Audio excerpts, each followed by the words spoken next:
The government has moved one final time to honorably exit from the aviation business by offering its entire stake in debt-ridden Air India and two of its subsidiaries, Air India Express Limited and ground handling assets. The intent and move are bold and reform-oriented, but will the government find a buyer even after it takes charge of its 40,000 crore liabilities? Several aborted attempts in the past to divest stakes in AI have actually led to cynicism among the bidders that the government will ever give it up lock, stock and barrel.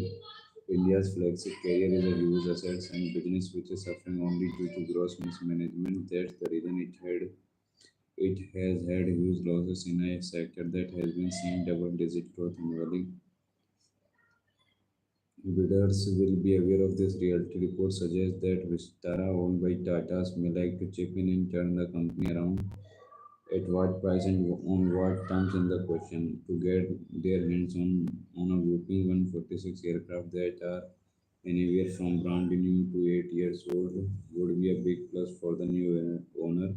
Interestingly, 56% of these aircraft are fully owned by AI while others are on lease.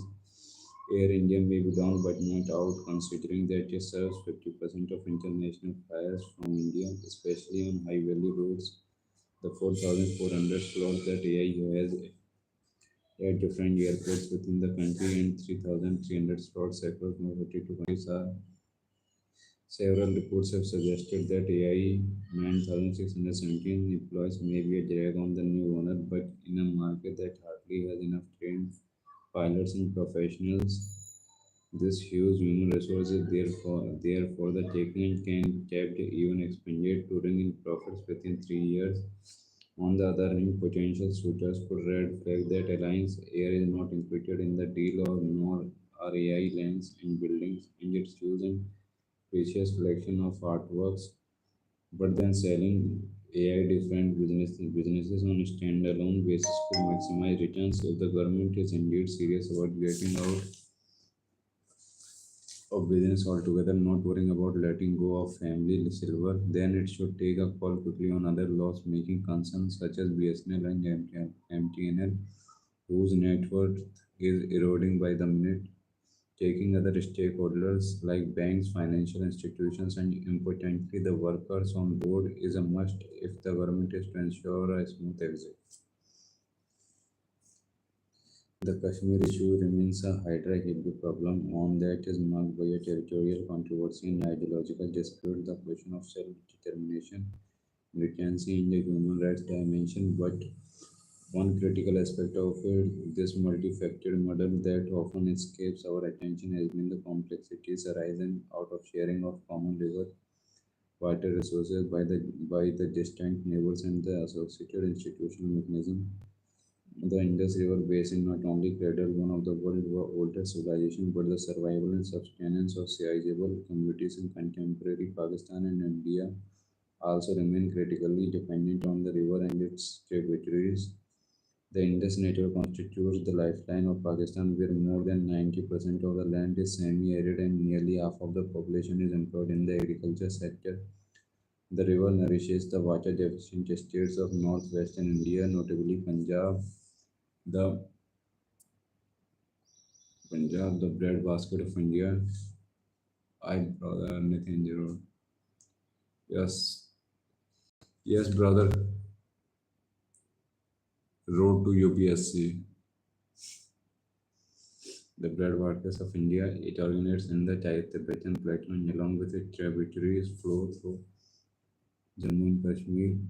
Before entering Pakistan, thus the partition of 1947 called for a division not simply of land and people but also of waterways, thereby posing of a formidable challenge to Sir Cyril Radcliffe, chairman of the Board Commission.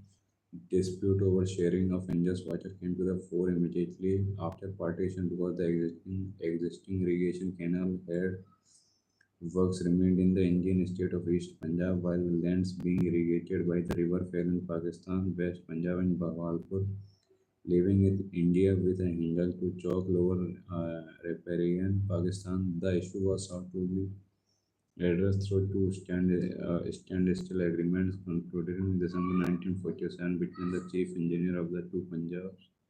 They agreed to allow the existing water sharing arrangement to continue till the following year. Meanwhile, relations between the two countries had soured following the First Kashmir War, which broke out in October 1947 and continued till January 1948 before Prime Minister Nehru sought the UN Security Council intervention.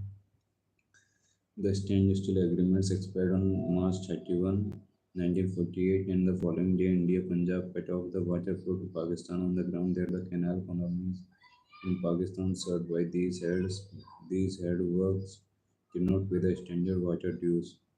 It was in the backdrop of this mutual acrimony and stalemate that Javel Lilienthal, a former chairman of the Tennessee Valley Authority, suggested in 1951 that India and Pakistan should work out a program jointly to develop and operate the Indus River system, perhaps with financial assistance from the World Bank.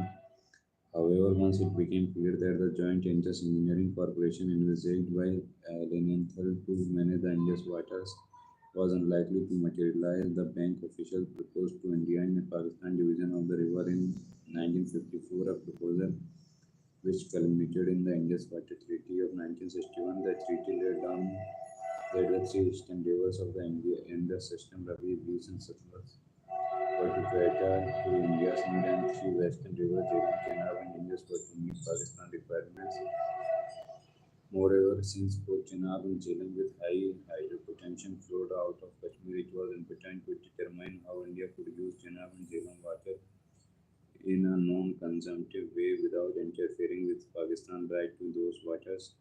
This riddle was addressed by the stipulation that power could be generated and used in Indian Kashmir as long as it did not affect the quantum of timing of water flows to Pakistan. भैया क्या मैं 2 महीने में IPS की तैयारी कर पाऊंगा? कुछ टॉपिक्स का बेसिस क्लियर है बट इंग्लिश में प्रॉब्लम है। मिस्टर जॉन, यस, 2 महीने के अंदर आईबीपीएस क्लर्क की तैयारी हो जाएगी जॉन। इंग्लिश के लिए रीडिंग कर, जितनी हो सके उतनी रीडिंग करना, और वो कैप्स पर ज़्यादा ध्यान देना, ग्रामर पोर्शन को हटा दे देना, ग्रामर की सोचना मत कि ग्रामर कर लूँ।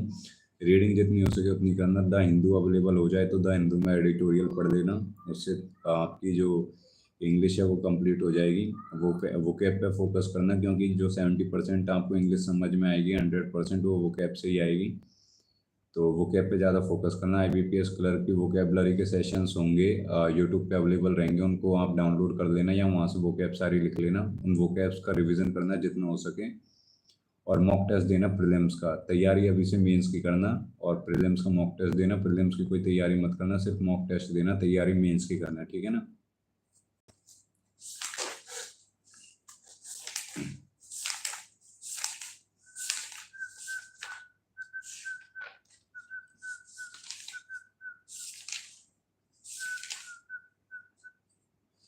The village charms had not failing fascinate anyone. The Pandavas were believed to have built the shining city of Indraprastha somewhere close to what is now the Purana Kila.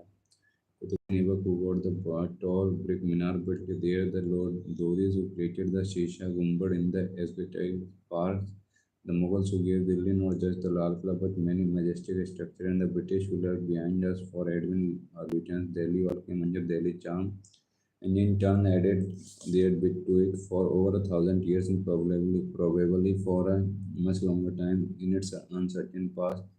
Delhi has continued to fascinate the rest of India too. It will not be an exaggeration at all to say that all roads in Delhi lead to Delhi, the place, the history, and the legend. Delhi, despite its polluted air, its political skullduggery, its many masks, and its historic of massacres and riots, continues to enchant India. My first visit to Delhi was over half a century ago. In January 1968, as a young college student, I went there to meet Lalita Gauri Sastri. It was 2 years after Lal Bahadur Shastri met with an untimely death, receiving a strange letter from the south whose Hindi expression was awkward and who was terrified to be in such a large city. She was warm, affectionate, and as a simple as a rustic song. As I was leaving, she gently touched my head to bless me and said, Daro mat fear no.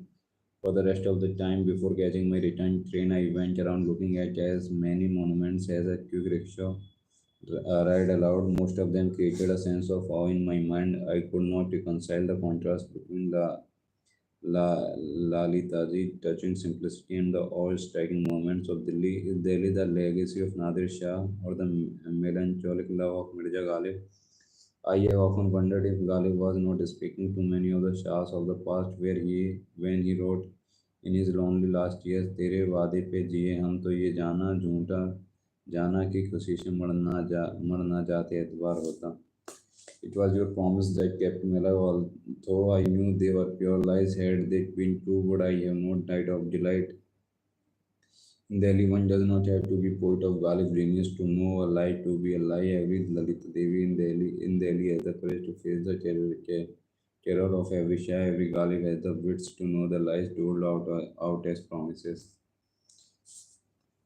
भैया मैं महीने से भैया BOB peon exam कब होगा.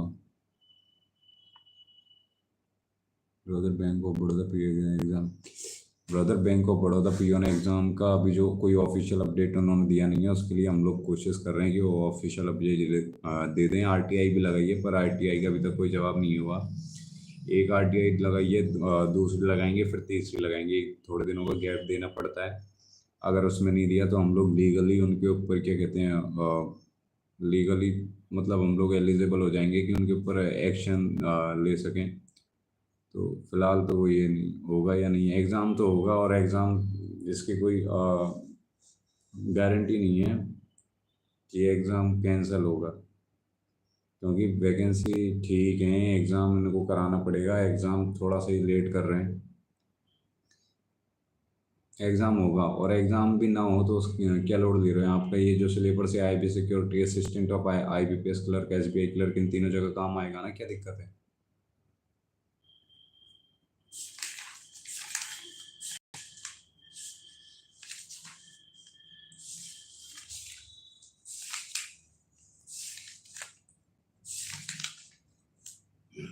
Oh shit. Think about it. 1.49 billion people on average log on to Facebook daily. Oh shit. Every second on average around 6,000 tweets are tweeted on Twitter. And since its inception, over 40 billion photographs have been posted on Instagram. We live in a world where we aren't only consumers of information but creators as well, which gives us a misplaced sense of control. It is a misplaced because we live today on social media in filter bubbles and echo chambers, and our experiences are dictated by algorithms. As we approach the end of the second decade of this century, social media and the internet have drifted from their promise of closing distances and exposing us to the views of those who existed beyond our personal networks. Instead, we find ourselves to be more rigid versions of our former selves. Paragraph 2. In the 1950s, a series of psychological experiments called the Asch conformity experiment was carried out by the social psychologist Solomon Asch to determine the extent to which a person's opinion is influenced by a group. Asch found through a series of trials that an individual was willing to go to the extent of giving a wrong answer just to conform to the majority view. The respondents gave wrong answer either because they did not want to be ridiculed or thought of as peculiar, or because they believed that the group was better informed than them. Although means of communication and engagement has evolved since the 1950s, the human instinct to fit in hasn't changed. To some extent, this also explains the impact of fake news online, which is said to contribute to a polarized society. Fake news is an industry today and finds great resonance with people. Its rise corresponds with a growing distrust in the mainstream media. Fake news has now even slipped into a traditional media outlets and is often circulated by prominent individuals. This has contributed to the echo chamber phenomenon. People seek informed opinions through filters only from people they trust and look for new news that confirms their worldview. These result in people cultivating rigid opinions of issues that they would have probably been more willing to discuss in the past. Social media sites are more than willing to play avatars. Twitter, for example, will routinely prompt you to follow people who hold a viewpoint that is similar to yours. Social media creates and services needs which could be the narcissistic impulses encouraged by Instagram or the strengthening of deep-rooted biases on Twitter and Facebook. Paragraph 3. A studies carried out by Aalto University, Finland this year on increasing polarization on social media found that factors like user homophily, users in a social system tend to bond more than one who are similar to them that ones who are dissimilar. And algorithm filtering have created this cycle of enforcing and reinforcing belief systems and ensuring that we don't open our mind to diverse opinions. The study suggests that algorithm must be created to identify trigger topics and find diverse opinions that might otherwise be kept out, while the democratization of discourse that social media has brought about is undeniable and most welcome. We are getting trapped in narrower worldviews that are seeping into not only voter behavior but everyday personal interaction. This is something we must be alarmed about. Log in or log out. The world is a far more opinionated place today, but it need to be a rigid one.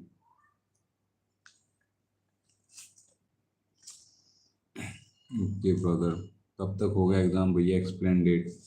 भैया कोई date explain तो कर नहीं सकते bank of Baroda office assistant को लेके नितिन, लेकिन सितंबर month के आसपास कर देंगे।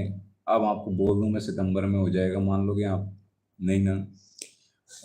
तो अब इसको क्या ही बोलें इसके लिए। एग्ज़ाम, देखो एग्ज़ाम तो होगा, एग्ज़ाम नहीं होगा तो वो ऑफिशियल अपडेट देंगे कोई ना कोई, ठीक है ना।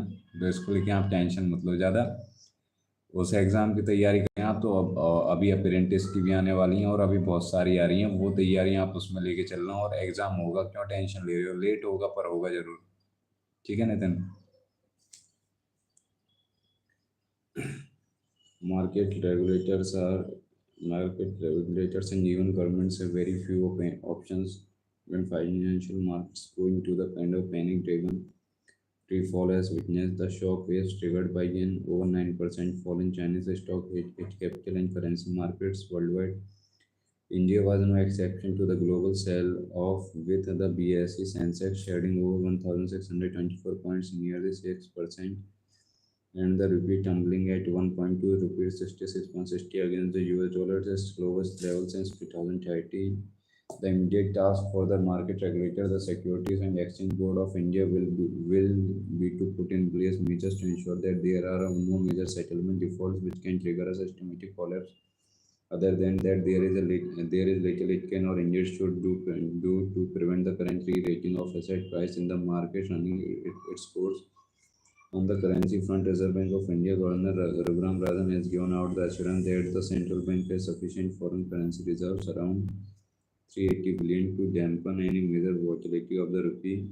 However, it can only flatten the trajectory of any fall, not reverse it.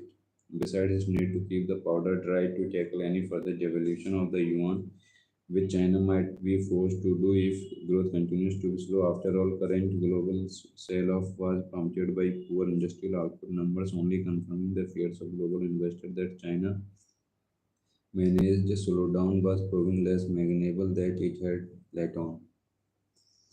Said hi, Netra Hirappa, hi.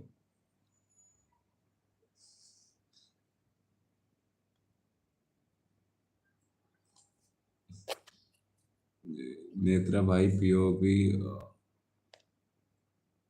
Notification का भी कोई ऑफिशियल अपडेट नहीं है यार। शाम को हम बात करेंगे इसके बारे में। अभी फ़िलहाल सारी इन्फॉर्मेशन गैदर कर लेंगे, उसके बाद करेंगे। वैसे तो गवर्नमेंट को देना चाहिए, क्योंकि आप लोगों के 50 लाख रुपए खा चुके हैं गवर्नमेंट। 50 लाख नहीं, सॉरी, 50 करोड़ के समथिंग आप लोगों की जेब से निकाल लिया है गवर्नमेंट ने। तो उसको जवाब तो देना ही पड़ेगा यार, जवाब तो देना बनता ही है। नहीं देंगे कैसे नहीं देंगे? हम लोग इस पर रोज ना वीडियो बनाएंगे ना, उनमें उनको उंगली करते रहेंगे। जवाब देना पड़ेगा। आईबीपीएस को टैग करके hashtag bank of Baroda office assistant लिखो, आईबीपीएस को टैग करो, जवाब उनको देना ही पड़ेगा। 10 बार देंगे यार।